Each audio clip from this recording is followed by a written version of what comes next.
Robinson, we're not counting game violence. Oh my God. Go, run. September 10, 2025 Utah வேலி university இந்த வளாகத்துல ஒரு துப்பாக்கி சூடு அமெரிக்கால அரங்கேறி இருக்கு. இந்த ஒரு 3 நாட்களாக இதுதான் எல்லா தரப்பட்ட சோசியல் மீடியாலையும் பேசு பொருளாயிட்டு இருக்குதுங்க. இதுல விஷயம் என்ன அப்படின்னா, சார்லி கர்க் இவரு கன்சர்வேட்டிசம் பழமைவாதத்தை ஆதரிக்கக்கூடிய ஒரு நபர். இன்னைக்கு அமெரிக்கால ஆளுங்கட்சியா இருக்கக்கூடிய பிரசிடென்ட் டொனால்ட் ட்ரம்ப் இவருக்கு ஒரு அரணாக இருந்தவர் அப்படின்னு சொன்னா மிகையாகாது. கூடுதலாக இவர் ஆன்டி இஸ்லாமிக் ஆக்டிவிஸ்ட்.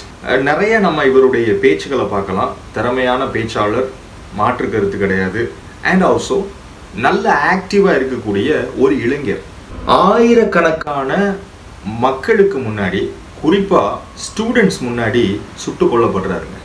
ஓப்பன் கிரவுண்ட்ல சுட்ட ஆளை பத்தி செய்தி என்ன வருது? 22 வயதேயான டைலர் ராபின்சன். இன்னைக்கு தகவலின்படி அவரு கஸ்டடியில இருக்கான். அந்த குற்றவாளி கஸ்டடியில இருக்கான். இந்த துப்பாக்கி சூடுல ஒரு விஷயத்த நம்ம கவனிக்கணும். இந்த வேர்ல்டு பாலிடிக்ஸை யாரெல்லாம் ரொம்ப க்ளோஸா வாட்ச் பண்றாங்களோ அவங்களுக்கு சில கேள்விகள் வந்திருக்குதுங்க. ஏன்னா இந்த துப்பாக்கி சூடு அப்படிங்கிறது க்ளோஸ் ரேஞ்சில் ஒரு 5 அடியில் ஒரு பிஸ்டல் எடுத்து சுட தெரியாமல் ஆடிக்கிட்டே சுட்டு அப்படி இல்லை. நல்ல ஒரு விஷயத்தை புரிஞ்சுக்கிறணும். ஸ்னைப்பர் அப்படிங்கிறது குறிப்பிட்ட தூரத்தில் இருந்து துல்லியமாக எய்ம் பண்ணி காரியத்தை முடிக்கக்கூடிய ஒரு விஷயம். இந்த எக்யூப்மெண்ட்டை கரெக்டாக ஆப்ரேட் பண்ணுறதுக்கே பல மாத ட்ரைனிங் அவசியம். இதை நீங்கள் அண்டர்லைன் பண்ணிக்கிறீங்க. இந்த சோ கால்டு டைலர் ராபின்சன் இந்த குற்றவாளியை பற்றி இன்னைக்கு வரைக்கும் தகவல் மீடியாவில் எப்படி தெரியுமா வருது? அவங்க பாட்டி சொன்னாங்க, ரொம்ப நல்ல பையங்க, ஆஹா என்ன மாதிரி பையன் தெரியுமா, யார்கிட்டையும் வம்புதும்பு வச்சுக்கிற மாட்டான், அவன் உண்டு அவன் வேலை உண்டுன்னு இருப்பான். அவங்க பாட்டி சொல்ற கணக்கு. இன்னும் சில மீடியாஸ் என்ன சொல்றாங்க, இந்த டைலர் ராபின்சனை பற்றி எந்த குற்றப்பத்திரிகையும் இதுவரைக்கும் தாக்கல் செய்யப்படலை. ஐ மீன் பாஸ்ட்ல எந்த குற்றமும் அவர் செஞ்சதுக்கான ரெக்கார்ட் இல்லை. ஈவன் இந்த இன்சிடென்ட்டுக்கு கூட ஆதாரபூர்வமா இவர் மேல குற்றம் தாக்கல் செய்யப்பட்டிருக்கு அப்படிங்கிற மாதிரி எந்த இன்ஃபர்மேஷன் இல்லை, இன்னும் வெளியாகல. கஸ்டடியில இருக்கார், விசாரணை கைதியாக இருக்கிறார். அவ்வளவுதான் இன்னைக்கு வரைக்கும் செய்தி. எப்படி இருந்தாலும் ஒரு விஷயத்தை நம்ம விளங்கிக்கிறணும். இந்த ஸ்னைப்பரை ஆப்ரேட் பண்றவனை குற்றவாளின்னு கூட சொல்றதுக்கு சோ கால்டு மீடியாஸுக்கு மனசு வர மாட்டேங்குது. அவர் பாட்டி சொன்ன கதையெல்லாம் எடுத்துட்டு வந்து, உண்மையிலே கிராண்ட் மதர் சொன்ன கதையெல்லாம் எடுத்துட்டு வந்து அவரை ஒரு தெரியாம பண்ணிட்டாரு, அவசரப்பட்டு பண்ணிட்டாரு அப்படின்னு அந்த செய்தியெல்லாம் பார்க்குற நமக்கு என்ன தோணுது? அந்த பையன் சுடலைங்க, அவன் ஸ்னைப்பரை எடுத்துட்டு வந்தான், ஆனா அவர் சுட்டதுனால இவர் சாகலை. அது ஒரு ஆக்சிடென்ட். குண்டு அதுல இருந்து வந்து இவர் கழுத்தை காமிச்சு இறந்து போயிட்டாருங்கிற மாதிரி கட்டமைக்கிறாங்க. இதுல இன்னொன்னு என்ன அப்படின்னா, விசாரணை investigation is still going on. ரூமர்ஸை கிளப்பிடாதீங்க, ஆதாரத்தை அதை அழிச்சிரும், இன்வெஸ்டிகேஷனை அது டைவர்ட் பண்ணிரும் அப்படின்ட்டு எல்லாரும் ஆர்வப்பட்டு இந்த கேஸ் மேல அக்கறை செலுத்துறாங்க.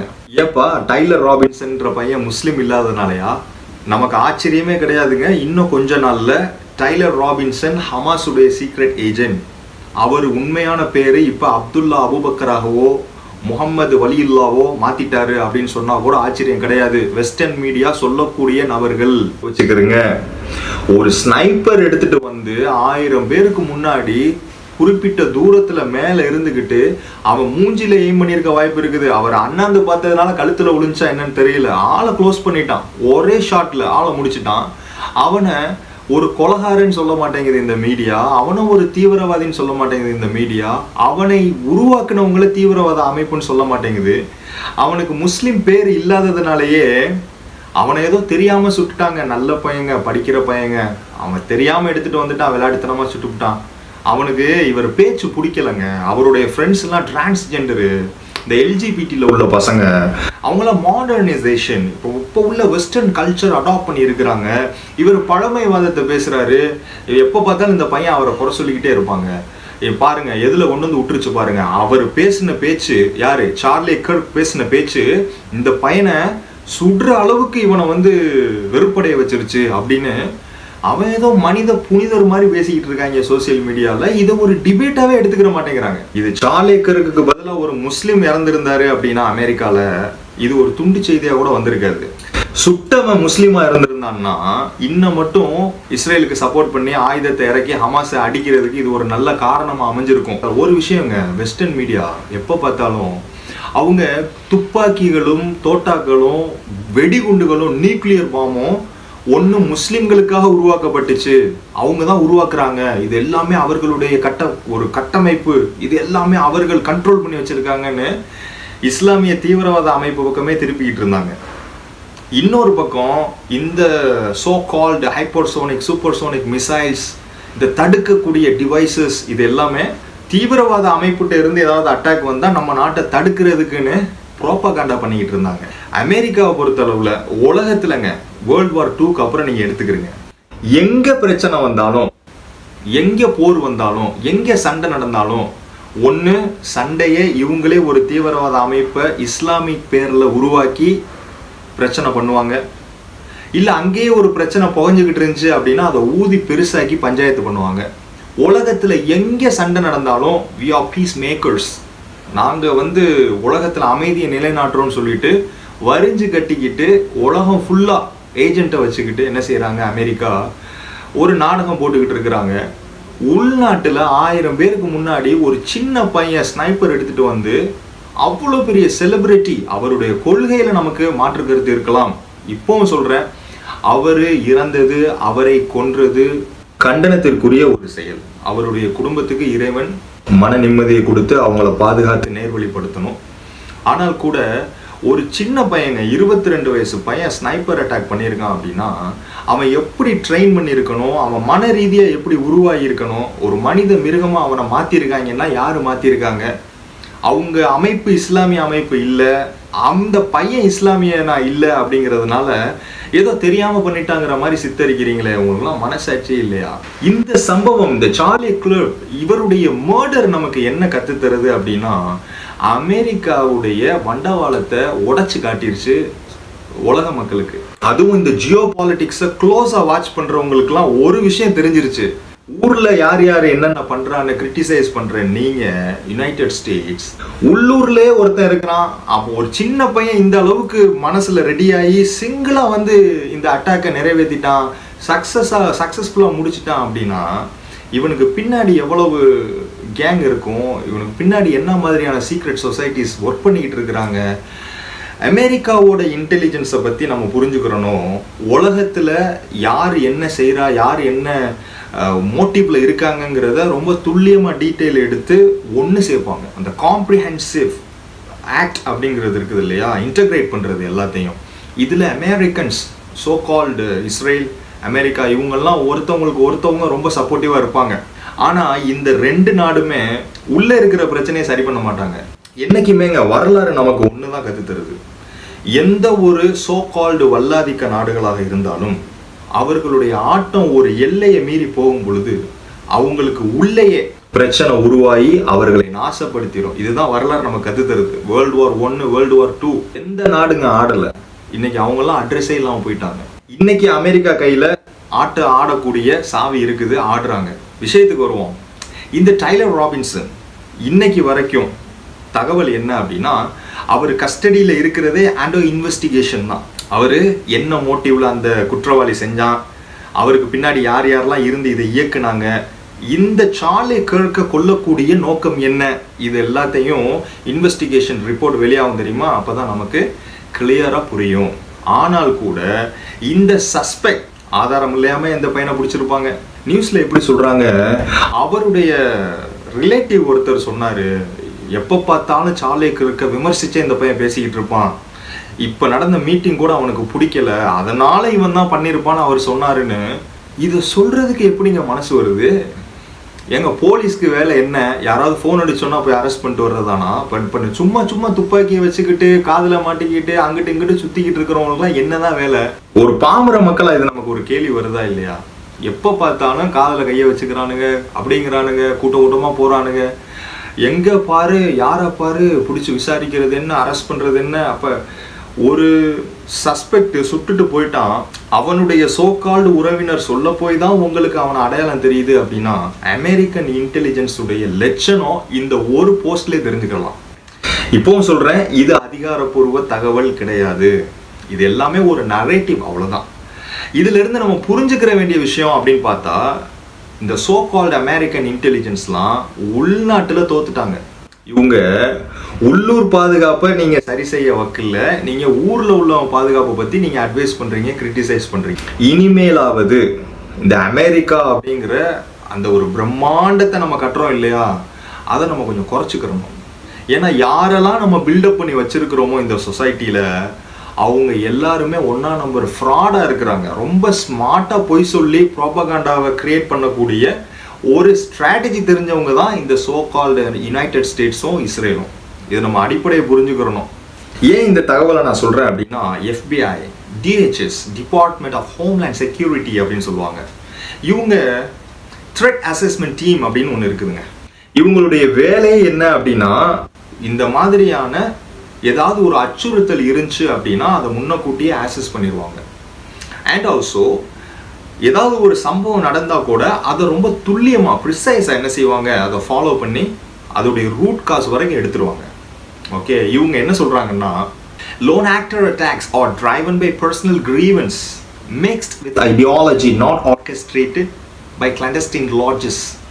என்ன தகவல் இதில் வருதுன்னா, இந்த மாதிரியான இந்த தனிப்பட்ட தாக்குதல் இருக்குது இல்லையா, இதெல்லாம் ரகசிய குழுக்களால் மட்டும் இல்லை.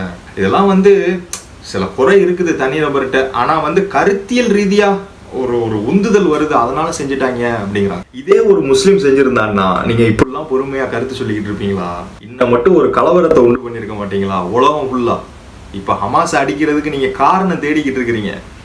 நான் எதுக்கு இதை நான் ஒப்பிட்டு சொல்றேங்கன்னா, தயவு செஞ்சு கண்ணை மூடிக்கிட்டு முஸ்லிம்ஸுக்கு ஜால்ரா அடிக்கிறேன்னு நினைக்க கூடாது. இன்னைக்கு சூழ்நிலையில உலகத்துல எங்க எந்த அசம்பாவிதம் நடந்தாலும் ஆட்டோமேட்டிக்காக ஒவ்வொரு முஸ்லீமுடைய மனசுலையும் ஒரு பதட்டம் வந்துடுது. இது எவனாவது நம்ம பேரில் உள்ளவன் செஞ்சிருப்பானா?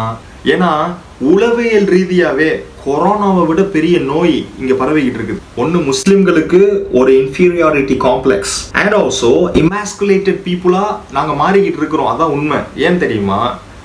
நடக்கக்கூடிய சம்பவங்கள் எல்லாமே மக்களுடைய மனசில் ரொம்ப ஆழமாக பதிஞ்சிருச்சு. ஒருவேளை முஸ்லீம் செஞ்சிருப்பானோ, இது ஹமாஸா இருக்குமோ, இது ஐசிஸா இருக்குமோ அப்படின்னு.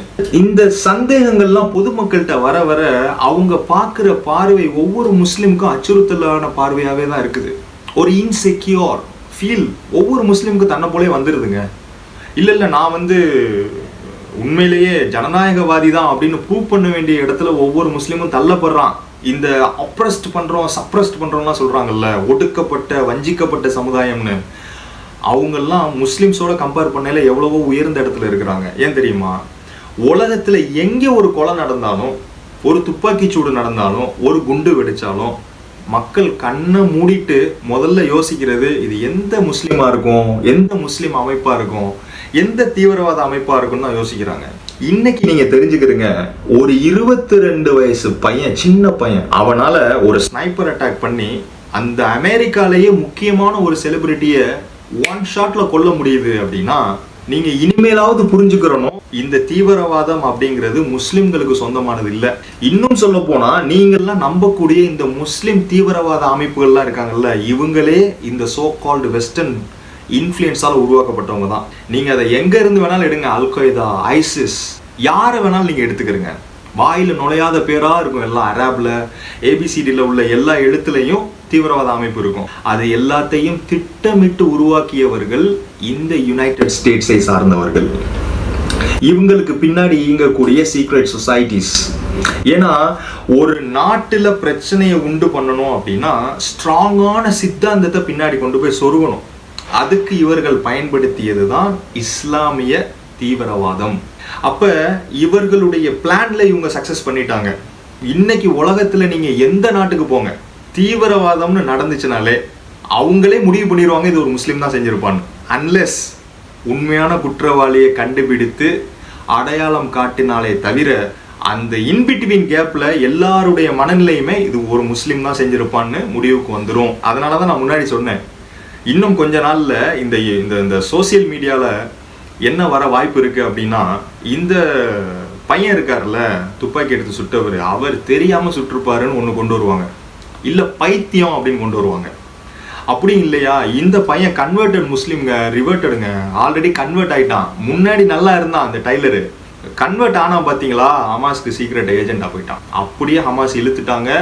இந்த பையன் இந்த சார்லஸ் கர்க் வந்து இஸ்ரேல் ஆதரித்து பேசியிருந்தாரு, அதான் போட்டாங்க, ஹமாஸ் தான் போட்டாங்க அப்படின்னு இதை சித்தரிக்க கூட அவங்க தயங்க மாட்டாங்க. ஆனால் நல்லா புரிஞ்சுக்கிறங்க, எவ்வளவுதான் இந்த இஸ்லாமிய அமைப்புகளை வச்சு நீங்கள் ப்ளே பண்ணாலும் ஒரு நாள் அந்த துப்பாக்கி எல்லாம் உங்களை தேடி வரும். யார் இஸ்லாமியர்கள்லாம் கொண்டு வர மாட்டாங்க. ஏன்னா இங்கே ஒன்றும் இல்லை, சுடுறதுக்கு போராடுறதுக்கெல்லாம் இங்கே ஜீவன் இல்லை. அன்றாட வயிற்று பொழப்புக்கே ஒன்றும் இல்லாமல் வஞ்சிக்கப்பட்ட சமுதாயமாக தான் உலகமெங்கும் இஸ்லாமியர்கள் இருக்கிறாங்க. இதை புரிஞ்சுக்கிறணும். ஒவ்வொரு நாளும் தன்னை ப்ரூவ் பண்ண வேண்டிய இடத்துக்கு தள்ளப்பட்டுட்டாங்க முஸ்லிம்கள். இப்போ நீங்கள் குறை சொல்லி அமுக்கி முடிச்சிட்டீங்க.